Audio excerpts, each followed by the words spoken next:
Hello friends, welcome to English Study Point. Today in this lecture, I am giving you brief background of reader response theory or criticism. So, it means how a reader respond to a text.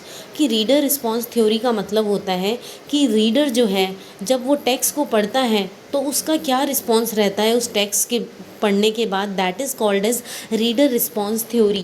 So in this role of reader is important in getting the meaning of the text. इसमें क्या होता है, writer या फिर author जो है इतना role important play नहीं करते, बल्कि उनके बजाय जो है रीडर जो उस टेक्स्ट को उनके टेक्स्ट को रीड करता है वो इम्पॉर्टेंट रोल प्ले करता है according to reader response theory.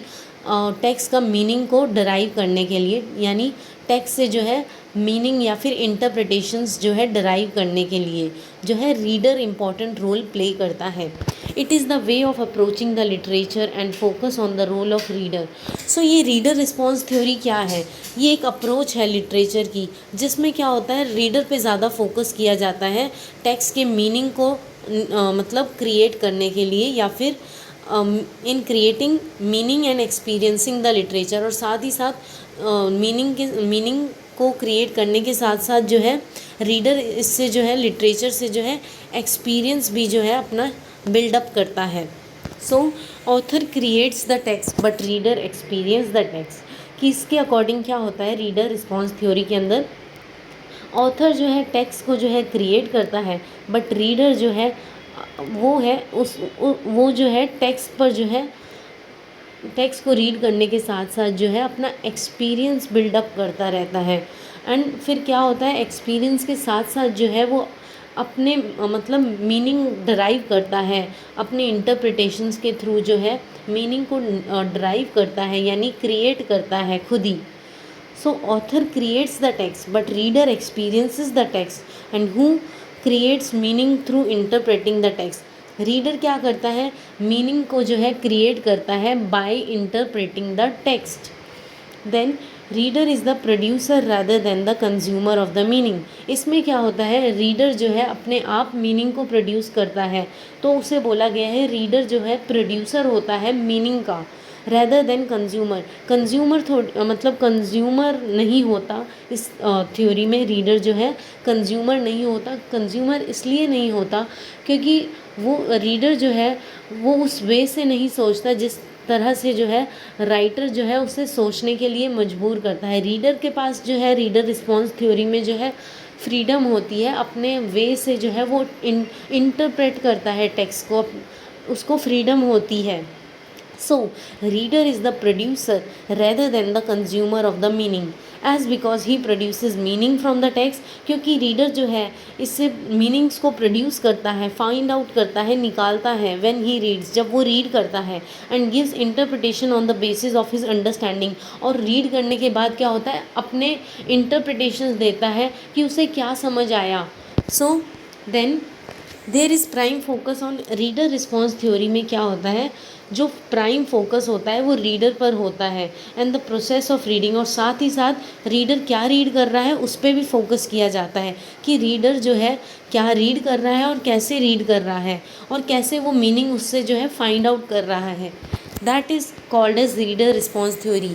Then every reader reads a text and respond to it in a very personal way. कि हर एक रीडर जो है अपने वे से जो है टेक्स्ट को रीड करता है और अपने वे से जो है उस टेक्स्ट पर जो है को रिस्पॉन्ड करता है पर्सनल वे में. सो कहने का क्या मतलब हुआ कि हर एक रीडर जो है, जैसे मैं हूँ, अगर मैं कोई टेक्स्ट को रीड करती हूँ तो मेरा जो है अलग इंटरप्रिटेशन होगा उस टेक्स्ट को पढ़ने के बाद. अगर आप वही रीड करते हैं टेक्स्ट को तो आपका जो है इंटरप्रिटेशन अलग होगा. So every reader reads a text and respond to it in a very personal way. क्योंकि हम हर एक मतलब टेक्स्ट को रीड तो करते हैं और हम अपने पर्सनल वे से जो है उस टेक्स्ट पर जो है इंटरप्रिटेशंस देते हैं. देन इंटरप्रिटेशन, और वो इंटरप्रिटेशन जो है बेस्ड ऑन और वो जो इंटरप्रिटेशन होती है जब रीडर एक टेक्स्ट को रीड करता है तो वो इंटरप्रिटेशन जो है उसकी जो है पास्ट की जो जितनी भी उसने नॉलेज को गैदर किया है उस पर बेस्ड होती है. साथ ही साथ उसकी फ़िज़िकल कंडीशन कैसी है उस पर बेस्ड होती है उसकी इंटरप्रिटेशन रीडर की, और साथ ही साथ उसका करंट मूड कैसा है। सो इन सब से जो है वो मीनिंग को जो है, टेक्स्ट के मीनिंग को जो है डराइव करता है, यानी क्रिएट करता है या फिर इंटरप्रेट करता है।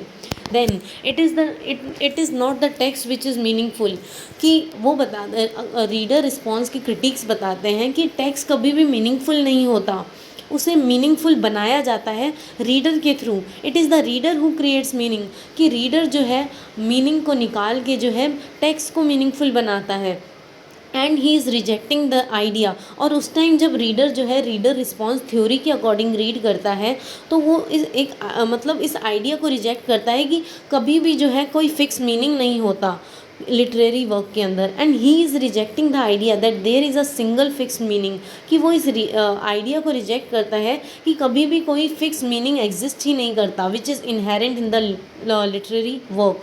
सो there are multiple meanings, there are layers of meanings that can be created out of a text. So every individual creates his or her meaning through a transaction with the text, कि हर एक individual का जो है अपना तरीका होता है, अपना वे होता है कि टेक्स्ट को जो है कैसे मीनिंग फाइंड आउट करें। सो हर एक इंडिविजुअल का जो है डिफरेंट वे होता है मीनिंग फाइंड आउट करने का टेक्स्ट से। So based on the personal association of a reader he gets the meaning. So क्या होता है कि वो जो है टेक्स्ट को रीडर जो है टेक्स्ट को रीड करते वक्त जो है अपने आप को एसोशिएट कर लेता है, मतलब अपने आप को जो है टेक्स्ट के साथ कनेक्ट कर पाता है, और फिर जो है उसको जो है अंडरस्टैंड करता है। अंडरस्टैंड करने के बाद जो है वो अपने पास्ट की नॉलेज को या फिर उसकी करंट फिज़िकल सिचुएशंस को या फिर उसकी करंट मूड को, इन सब को लेकर जो है वो इंटरप्रिटेशंस देता है अपनी टेक्स्ट पर, टेक्स्ट को पढ़ने के बाद। So based on the personal association of a reader he gets the meaning, और इस तरह जो है वो मीनिंग फाइंड आउट करता है रीडर।